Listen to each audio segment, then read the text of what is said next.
Okay, that works. We're locked in and ready to go. So I'm Joe Popkin, the Executive Deputy Commissioner here at DCJS, and I'm honored to be joined by Deputy Commissioner Mark Heller. He was over here, and Chief Jay Gerace from Colony Police Department. And we're going to talk about retail theft trends. And I know this is the end of a 4-day-long symposium, but we'll make it as interesting as possible. So I want to focus on two things. One is the statewide trends in property crime writ large, and also retail larceny specifically, but then also the governor's actions and kind of how does DCJS and how do local law enforcement fit into that strategy. So I'll open with two things. One, we had a significant decline in crime writ large, and particularly property crime over the last 10 years. As you can see, the blue line is outside of New York City, the orange line is New York City, and so it was a steady decline from 2000 all the way through 2019, 2020. Two things happened coinciding with the pandemic. The first one was this wave of violent crime that we saw, where shootings and gun violence roughly doubled across the country, and that was really acute from 2000, growing into its peak in 2021, and then starting to abate, and it's accelerated now back to where it was before the pandemic, and historic lows. But then right on its tail was this wave of property crime. And the property crime wave has been kind of articulated most poignantly around retail theft, shoplifting, organized and unorganized activity. And that wave has crested, and we're kind of starting to see it come down at the end of last year and this year, particularly with motor vehicle thefts dropping, but it hasn't had the same exact decline or same exact return down to where we were before the pandemic yet. So here in New York, the governor has invested resources but also changed laws and policies to tackle that. The hard thing about property crime writ large is that there is not the same exact playbook that there is for violence. So violence, we have a lot of models that have been tested and demonstrated over time. Ones that are incorporated are in our GIV jurisdictions, the gun involved violence elimination jurisdictions. There is not that same playbook. There's not that same evidence base for property crime. So people oftentimes revert back to, okay, well, it's got to be broken windows policing, or it's got to be quality of life enforcement. But what do we know? What does the evidence show about how does that impact it? And the evidence isn't there yet. So I'm going to speak briefly about 4 initiatives that the governor has underway, and then I'm going to toss it over to the chief to talk about how Colony is starting to support a new playbook on their tactics and strategies, and then Mark Heller will do cleanup on any of my remarks that go astray. So the governor this year set forth kind of 4 or 5 prongs. The first one was around increasing criminal penalties for people who assault a retail worker. So in response to a lot of what had been seen or characterized in New York City and the New York City metropolitan area, making sure that it was clear that there's increased criminal penalties for people who assault a retail worker, particularly when they're stealing something and trying to leave a store. The second one was allowing prosecutors to combine the value of stolen goods. So before, when there was a threshold that had to be met, $1,000 in order to increase the charges, a lot of prosecutors would just use the individual item. This allows them to explicitly aggregate all of the value of all the stolen goods into one crime. And the third one was making it illegal to foster the sale of a stolen good. So really trying to tackle the illicit third party markets that are going on where these goods are fenced. So those are now tools that have gone into effect and are available for our law enforcement and prosecutors. I know that because we updated our code book to include them. But the laws and policies only get you so far, and our enforcement efforts are only as good as the way we implement those laws. So the 2 things that the governor also did was she invested $40 million in retail theft. A large portion of that went to the state police so that they could stand up dedicated enforcement units, particularly around enforcement. But we also received about $15 million that Mark will talk a little bit more about how we want to tie it back to police and prosecution efforts that are connected to the CACs so that we're doing our best to disrupt organized crime that crosses regions. And the last one is on how do we help small businesses that are dealing with this day in and day out. So the governor launched a tax credit, which DCJS is administering. We have not long been in the business of administering tax credits, but we're figuring it out. So small businesses that have under 50 employees, if they spend more than $12,000 on security, that could be a guard or cameras or other theft prevention can claim a $3,000 credit on their taxes. So again, trying to incentivize more secure shopping places for New Yorkers to feel safe and be safe. So those are the governor's strategies at a high level. DCJS's piece is implementing several of those, and I'm now going to kick it over to the chief. He has the fancy microphone, so. If I can figure out how to use it, I think I got it. So, whenever I talk in front of a group, I want to manage expectations, and it's much like I try to manage people. So, if you don't mind, I'm going to set the bar very, very low for myself, and maybe I can step over it if Mark doesn't trip on it. So that's where I'll start with that. So I just we're Colony, a lot of retail, it's a major retail hub, I would say, for the capital region. And your trends on your line pretty much mirror our trends. Not to bore anybody with numbers, but our typical in the prior 10 years pre-COVID, we had about I'm going to make them very simple numbers, 2,000 larceny-related type offenses, and we're at about 3,000. So we've seen about a 50% increase in our numbers. That's just very, very general.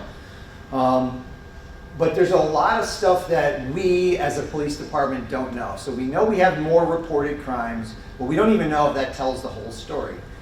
So we put in a research consortium proposal to try and help us understand, because what Joe was saying, there is no playbook for this stuff. Nobody really even knows what to do. And so kind of with the whole theme of the whole week, if you guys have been in multiple classes, you're only as good as the data that you have, and we believe a lot of our data is bad. We just don't know. We don't know the products that are being stolen. We know anecdotally, but we don't know specifically. We don't know hot times, are they stealing at a certain time period? There's just so much that we don't know.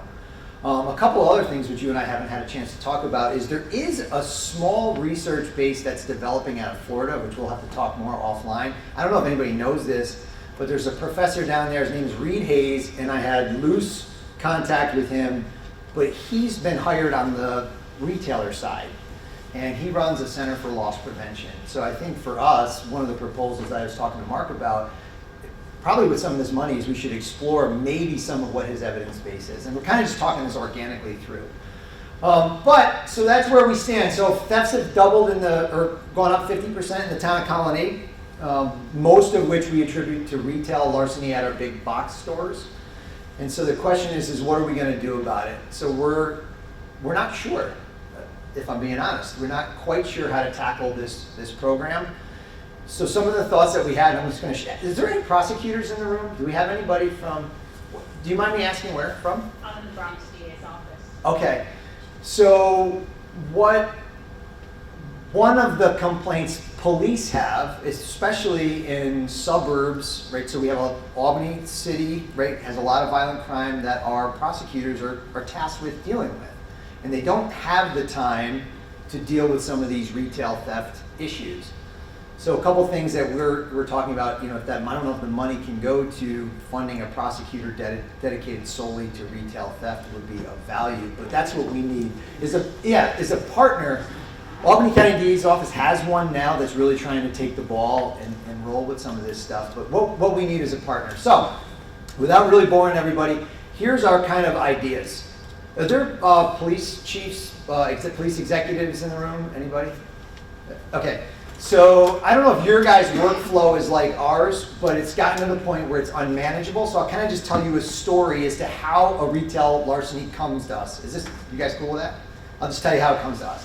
So a store will have one. They typically don't intervene anymore when they used to. So the theft happens, a person leaves, they'll call us, which will be at the most inopportune time. So it'll be at the busiest time. Our cops are either on other calls or lunch. And then these calls stack up. We send an officer over there. They spend some time trying to take a report. The person calling doesn't have access to the video, so we don't actually obtain any of that yet. They write a report. A patrol sergeant reads it, approves it. A detective sergeant reads it, approves it, decides whether they're going to assign it. A detective gets it. They type in some case notes that they were assigned this case. They make a folder. all of which maybe a week later we get a grainy image that they can't solve, don't know who it is, doesn't fit really any crime pattern, probably because we didn't even look, and then we make it inactive and then just kind of push it off or close it out. Does that sound like anybody else's police department? Similar? Or that's how many we get, and it's just we don't know what to do with them all. So the first step that we're attempting to do is purchase a product that allows, we're partnering with our major retailers first, and we're allowing them to fill out a report that will link with our RMS system so they can fill out the reports. What we're asking them to do is put forward-facing pictures of the best images that they have of the suspects and trying to fill out the crime pattern or crime, just trying to identify a trend in that larceny. We're going to bypass all the supervisors, and we're going to dedicate 2 investigators to be our kind of catch for all this stuff. So the idea, hoping, is that they'll start to recognize faces and names and crime patterns, and then we're going to forward a lot of that stuff as like a one-way to the Crime Analysis Center for some facial recognition, and seeing if we can identify some of these people. So that's one step. So one of the things that we're exploring is, can we streamline some of this workflow to reduce man hours and make it more efficient, put it on the stores to give us the people that they're looking to target and that are the bad people that did the crime, and can we make better progress that way and target our enforcement to chronic offenders or people that have done multiple larcenies. So that's step one. The other portion is clearly the prosecutors, and the other task we're working on right now is a global trespass letter. And so what I mean by that is, if you're from the area, if you have a retail shopping plaza, we're trying to work with the shopping plazas to, if you steal from one store inside the plaza, to ban you from the entire plaza. So right now, if you would go to Latham Farms, I don't know if you're familiar with the area where everybody's from, but if you go to one of our retail shopping districts and you steal from Home Depot, you're only banned from Home Depot, not all the other stores inside the plaza. So we've partnered with our DA's office to try to make a legally sufficient global trespass letter from these plazas. So we're engaging the plaza owners and all the business owners. So I don't know how that's going to work or not, but that's one of the steps that we're taking to try and to drill this down. The other thing, we don't give our patrol officers actionable intelligence, so we are going to try and steal some of the evidence base about hotspots and deterrence to this initiative. So we're going to ask our patrol officers to go to these locations where the thefts are occurring, if we can start to get better data as to when they are, and if we know Joe Smith steals DeWalt drills and he's taken a DeWalt drill every other day for the past 2 weeks, we want to provide our officers with not like grainy images of these people if you see them, but hey, this is Joe Smith, he drives this vehicle, he steals DeWalt drills every other day after 12 p.m. Go look for him at Home Depot and Lowe's. So that's, I'm trying to circle around it, but what we want to do hopefully is take some of this stuff that we know works in violent crime and see if it'll work for retail theft. We actually don't know if it's going to. That's going to be part of the research consortium to see, does it actually work? And then second, if we can grab some of that evidence base that exists out of Florida and try to put together a playbook. But right now there isn't one, unless somebody else has got one that we don't know. That's a very, very short summary of some of the things that we're trying to do and where our crime stands now with retail theft. Is that, you guys good with that? Did I set the bar low? Real low? I will still manage to trip over it. All I'm right, sure. Don't trip. That's right. All right, so just kind of piggybacking off both Jay and Joe, and I'll say it again, there is no playbook. So our hope here is that we're going to develop this playbook, at least here in New York, with a field trip to Florida, it sounds like. So, and obviously using Colony PD as our strategic partner. Also no evidence base, right? So we have to build that base through the research consortium, but also linking through the crime analysis centers, which they are a proven entity, right? So how do we do that? You know, we don't investigate crimes, we investigate on behalf of county PDs of the world, right? So linking these incidents with, you know, is it a trend? Is it a pattern? Is it statewide? Is it regional? Is it you know, all up and down the eastern seaboard, right? So how do we do that? How do we get that information? The chief mentioned them creating something through their RMS, which would be basically an RMS for retailers. That's something we are also looking at, but it does exist. We won't create it. We'll just buy it, hopefully. And what that does is that allows folks in my unit, which, by the way, I'll introduce Betty Douglas. She's our newest and first person in our retail theft unit. And one of her jobs and others is going to be looking at these as they come in. And is there a pattern developing? We have intel. We have an intel coordinator. We have intel meetings. So, how do we link that so that it is part of an investigation and not, not overlooked as a one-off? All right. So we have to build that evidence base from here by using what we know, right? So that's the crime analysis centers. Crime analysis centers can work with businesses. The directors can work with businesses, as they're looking to put up cameras or use some of the funding that Joe mentioned, right? So how are we going to do that so that it's going to be effective? And also, as they can, share the data with the crime analysis centers, whether it's images, camera footage, live feeds, however we decide is going to work best for each of the businesses. We have one of our centers down in Hudson Valley, all right, on their own and without this initiative. They have in and around Middletown, I think there's 3 different malls. And what they're doing there is they're creating heat maps. So they're getting layouts of the mall with each individual store blocked off. And then they're kind of, showing the density of where the problems are within that mall, including rates. So you can scroll over it. You can see, there's been over the last year, 3 years, 5 years, X number of thefts. The small, I say small, the individual thefts are bad, but it's these larger ones. And the chief mentioned, DeWalt tools, for example. Well, we know that those are it's a national effort to steal these from Lowe's and Home Depots and whatnot. They go to a larger organization that then you'll see them a lot on Facebook Marketplace, for example. That's where they're coming from. This isn't somebody who doesn't need it for the job anymore. This is somebody who has dozens and dozens of these, and they're putting them out at, Ulta Beauty, same thing, right? Or they're going to smaller bodegas who are buying them illegally and then selling them. So there's all these patterns that we see, we hear of, but we have to be able to see them. We have to be able to know about them. You mentioned that there's very little intervention, right? So changing that, either through tax incentives or getting the attention that they need from the police, from the crime analysis centers, and others. Right? So before I go further, I know we have a prosecutor, we have some police. I want you to think of one thing before we go. I'm going to turn it back over to you and ask, when we talk about this funding that Joe mentioned, and it's 15 million split between, not evenly, between law enforcement and prosecution, right, for the investigation and prosecution of retail theft and organized retail theft. What do you want to see in that? What do you want as an allowable expenditure in that grant? So I'm going to be asking you for that because, again, no playbook. So what's going to serve your needs as a prosecutor and your needs as law enforcement as part of this funding stream? The other thing we're doing too is a community of practice. We're building a retail theft community of practice. And basically, it's a glorified listserv, but we're going to open that up as retailers come on board to this initiative. They can sign up to be part of this community of practice, basically sharing information among each other, somewhat moderated by us, where they can share their information with each other. Hey, this guy that we know is a problem has been coming around, or we could enter something. Hey, I get weekly notifications from the Jewelers Association, right? So they're pumping out information about incidents that are happening that are multi-location. It's not just, hey, this is smash and grab and gone.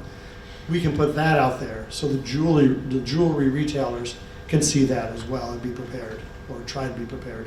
So we're going to build that community of practice and get that level of involvement from the retailers. So a lot of moving parts with this. They're all moving, and we're trying to pull them together and create something, whether it's again an evidence base, a playbook, and something that actually is going to work by using our partners. And Colony is just one. We're going to keep on building that partnership as well. So what are your thoughts on Well, first of all, is there any questions on anything yet before I go any further? Sir? I was gonna ask if you guys partner with Alto, which is like a retail. I guess they work closely with like law enforcement and a lot of like the shop owners and major businesses. Well, that's one of the things that we're going to be doing, and that specific group I have not, but then again, brand new to everybody, right? So thank you, I'll write that down. But the other thing we want to do is be able to present to retail organizations, advocacy groups, chambers of commerce, retail councils, things like that, to talk about what we're going, what we can offer them, and more importantly, what they can offer us and what they can offer their peers, because they're all facing it in some form or another. So speaking to them about what's available and what kind of resources are available is going to be important as well, especially as this kicks off, which is kicking off October 1st. So, what else? Any other questions before? Yes. Yeah, Chief, you mentioned the kind of like the initiative from the DAs to be able to aggregate multiple offenses to get that like higher dollar amount. Is there anything in place yet that like kind of identifies like the criteria behind that? Like, does it have to be the same store, multiple locations, like one plaza? Yeah, no, and I think Joe can back me up as well, because I think he had it. It is not. It is not a single location. It's a single person, right? So it's aggregating multiple jobs into a single amount.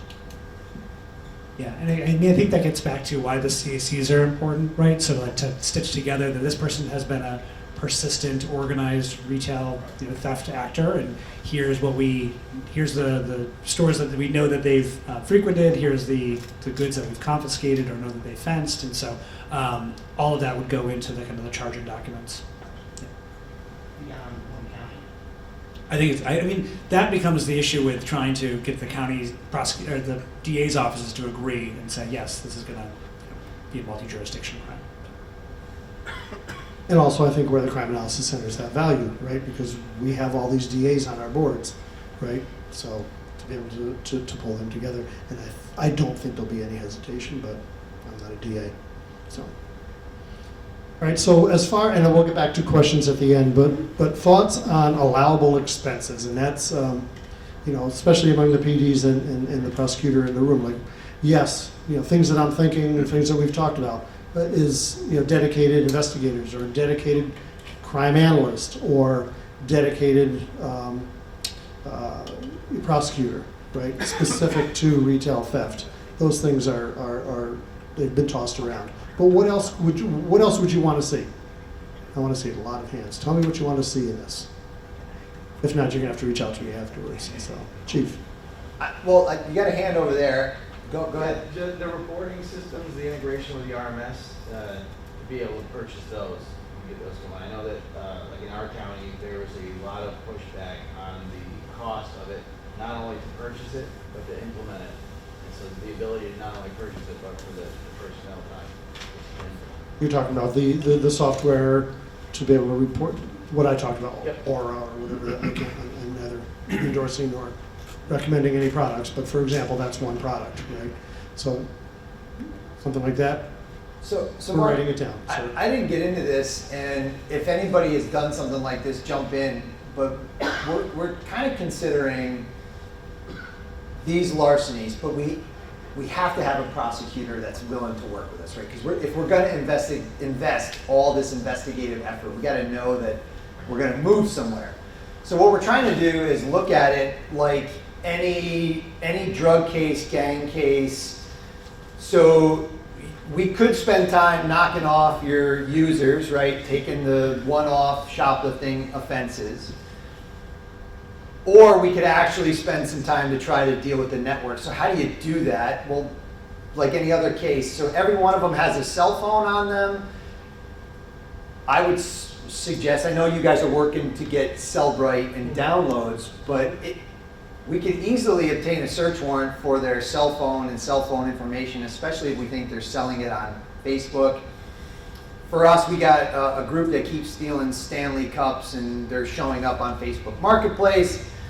But when we apprehend them, we give them their appearance ticket. We don't do a good criminal deal. If we're being honest, We don't do a good criminal debriefing on them. Where are you? What are you doing with the property? And then we don't seize the phone, and we don't execute a search warrant on the phone and download the data.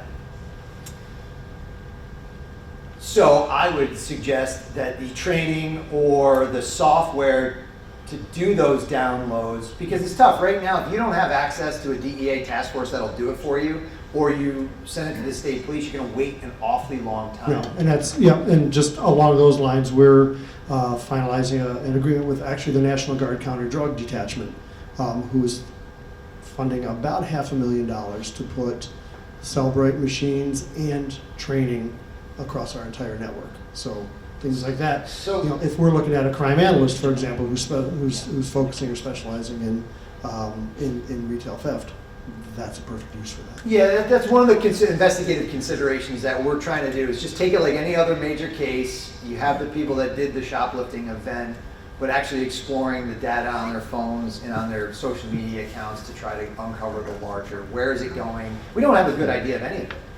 Where is it going, who's selling it, and why? So we were talking about just that thought of purchasing that type of software to allow us to do that investigation. And then the other suggestion is for us, it's not overtime. We want to try to institutionalize this behavior amongst our officers and investigators.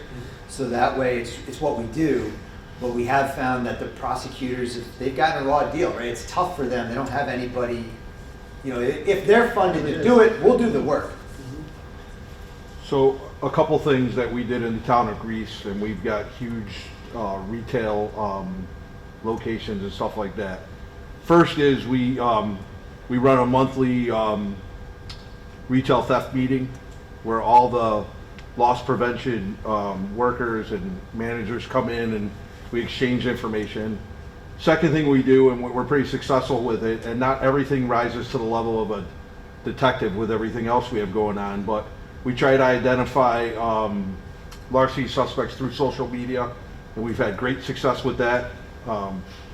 Generally, if somebody knows them, they're not afraid to tap us back on social media and say, this is who the person is. And then thirdly, I'm just wondering, I mean, do you use leads online to figure out who is the most prolific. prevalent with, Yep. Mhm. in terms of money, what they're going to the pawn shops? Because we've made the connection with all our pawn shops, and we have major investigations, like kind of like a task force investigation going on in the county.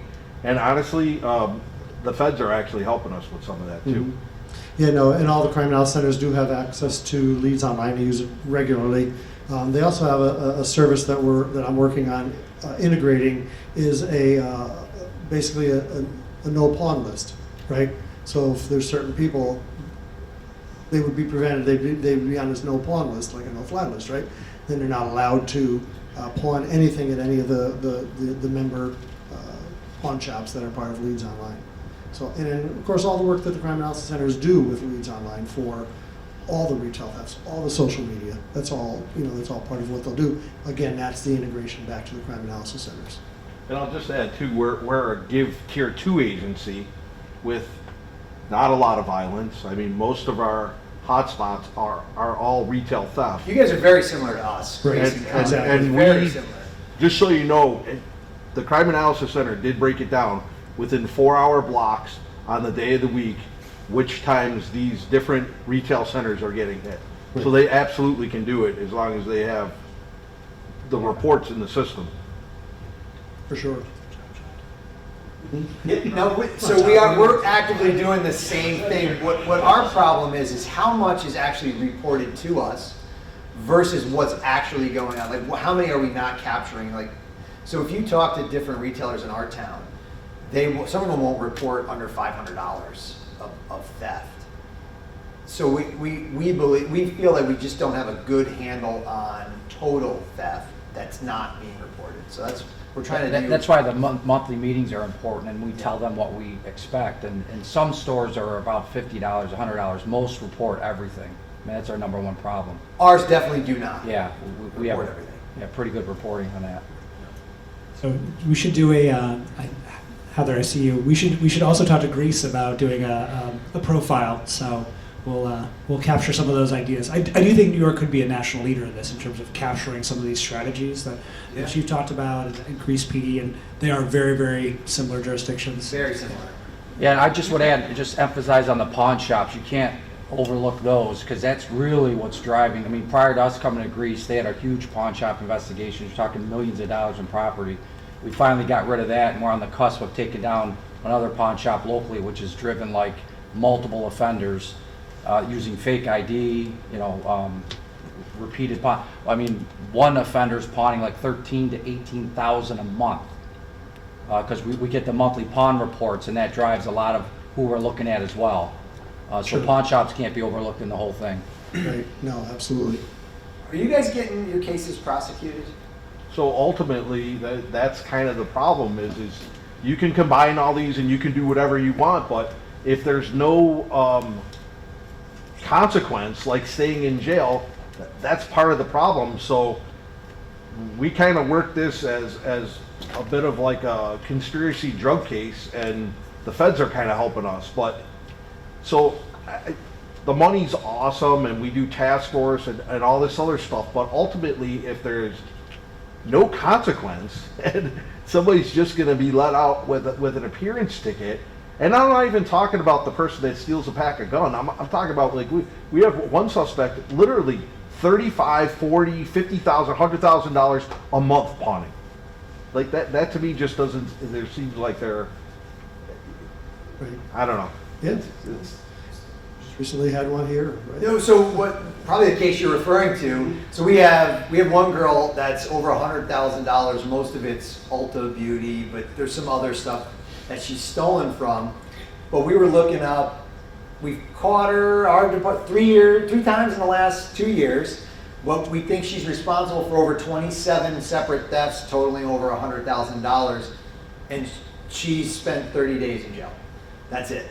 And we have, so when I talked about that global trespass letter about making burglary charges, we've made multiple burglary charges, and our frustration is the same as you. We're probably like identical. I'm gonna make sure my detective lieutenant hooks up with you guys before when we leave.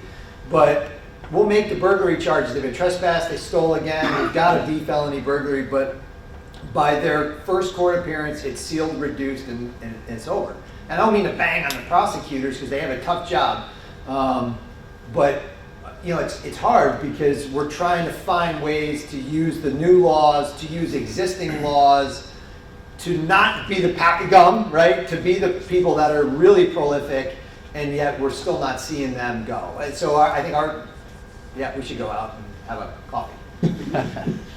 we actually get more suspects call us saying we'll turn ourselves in because they want to get taken off of social media.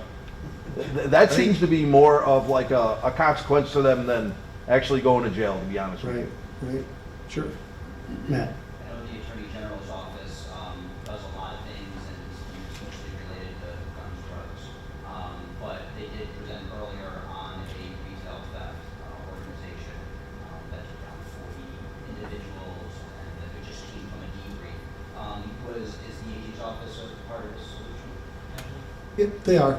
Yeah. I mean, again, it's all new to everybody, and we'll take all comers. There's been conversations with them, but I think to formalize that, I think is going to be important.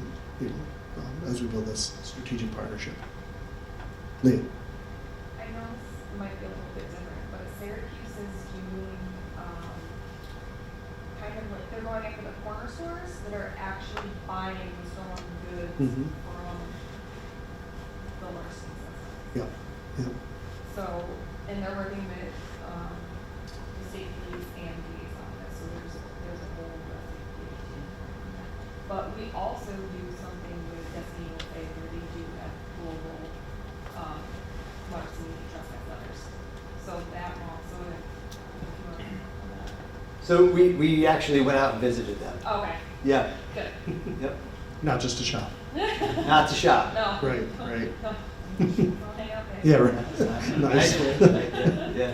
Yes. I was gonna ask, like, how cooperative are your complainants? I just said, I'm a former prosecutor, and that was something that we always kind of ran into, is just like, we get the case, police work it up, and then we go to them and they don't want to sign, they don't want to move forward or appear in grand jury. So that's kind of where it's stuck. Ours are good. In Colony, so we have good relationships with all the LPs. we're doing a lot of the similar things that these guys are doing. So no, we don't think that that's our issue. I haven't heard that anyway. Yeah, I think a lot of what, where the reluctance is, as was mentioned before, is stopping them on their way out, right? Instead of just watching $1,000 go out the door, or it happened at Crossgates at Best Buy with $30,000 worth of Sony digital cameras, which I still can't figure out, but apparently there's a market for digital cameras, right? So, all right, what else? Yes. So one of the things we've implemented actually at Crossgates, I'm a police officer with County Police Department, and I served on their retail interdiction detail for about 6 months, so not a lot of time, but enough to learn. Yeah, enough to learn like the goings on. Having a detail at a larger shopping plaza or even mall is so beneficial because we are there. I know you mentioned, Chief, that like response times are a major problem with getting your hands on these people. Like if we're there, one of the things that we foster with almost every manager in every store is that we have a personal cell phone that they can call us directly on, say, hey, I think this person's loading up on stuff right now. That way we stand there, we wait for them to exit past that point of sale, they're right there. Sure. It's extremely effective. That's something we want to be interested in. Yeah, no, definitely, and that's one of the pieces the state police is focusing on. I had a meeting with them yesterday, and that's one of the things that they're trying to pull these groups together, but, not to be there for the guy coming out with the TV, but for the larger things you're talking about. Leads the larger Right, fish. sure. It's still for For somebody else, yeah, not just for the game, yep. Any other questions? Any other wish list items for what this might fund? I Pat? think where we've had some luck in the past, at least, is trying to focus on both, like you mentioned before, with the top honors. Yep. We used to put out a report. I know some of the other centers have looked at doing that or are currently doing it now. And then also focusing on the top shoplifters. And then with the honors report, some of the issues we were seeing in the past is a lot of the box stores like Home Depot, Lowe's, did not track inventory, the serial numbers for some of the property. So I think encouraging some of that will help match up some of the serial numbers we're seeing on. Right, sure. And And there's got to be a lot of those types of conversations. Everybody dismisses, not all the time, but the big box stores, right? Because they got insurance, they got money, blah blah blah. Not when you're losing that kind, that kind of volume. So maybe there are opportunities for them to change how they've been doing things. For example, tracking inventory numbers, right? So. some of the leverage too from the centers that we can assist is by providing that extra context. Let's say they're on supervision, that'll give you another step in the door to say, targeting enforcement on the top offenders, but also some of the on goal. Sure. Sure, absolutely. So as you can see, it's kind of all over the place. I should have warned Heather that she shouldn't come in unless she wants some more work to come out of this, but Heather's working on a funding scenario and how that funding is going to break down, based on volumes. And I don't know too much about that piece yet. She's going to surprise me. But I do think getting these, these strategic partners is going to be important because, it's new to us, it's new to everybody. So we're kind of, again, writing that playbook as we go forward. So looking forward to as much input as we can get. I just have, just our contact information. For just Betty and myself, I'll save Joe from that.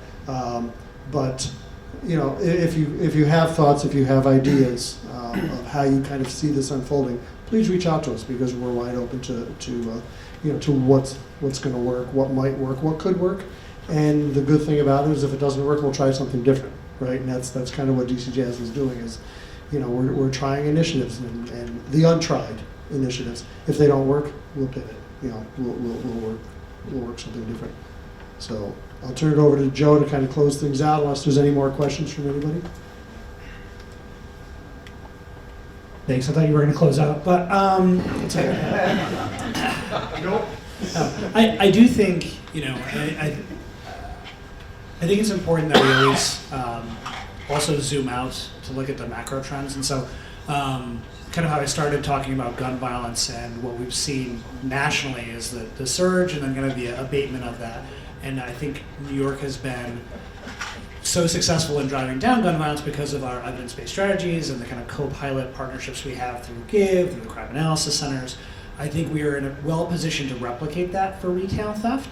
But retail theft in some ways is socially trickier, right? Because you're talking about people who are engaged in organized retail theft to the sum of tens of thousands of dollars a month, but also people who are dealing with an affordability crisis and can't make ends meet and are stealing things like baby formula that isn't going to be resold, but it's going towards their children. So it would be remiss of me not to talk about this in the macro trend of where we are kind of from the economics. The last time that there was a property crime kind of wave like this was in the 70s, when inflation was out of control and when there was a similar kind of economic pinch. So despite the Fed cutting interest rates this week, we know that there's no such thing as a kind of a soft landing for any kind of recession that people are kind of coming out of. And so while things are still out of reach for many Americans, I think it's incumbent upon us to use our discretion as law enforcement, as prosecutors, to make sure that we're really, really targeting people who are engaged in organized retail theft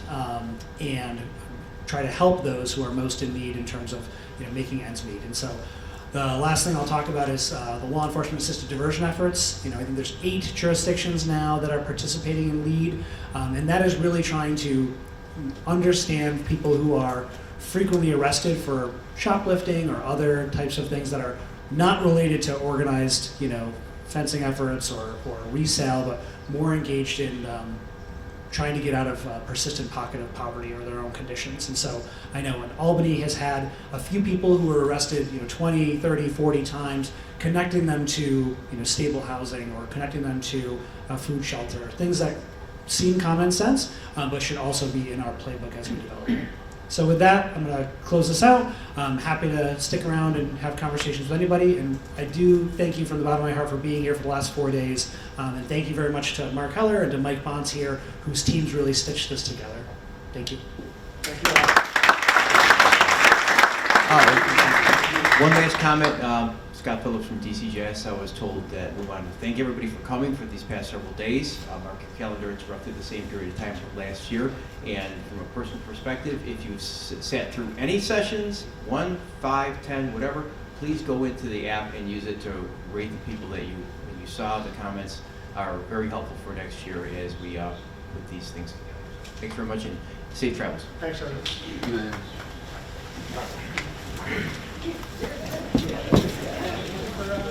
Yeah.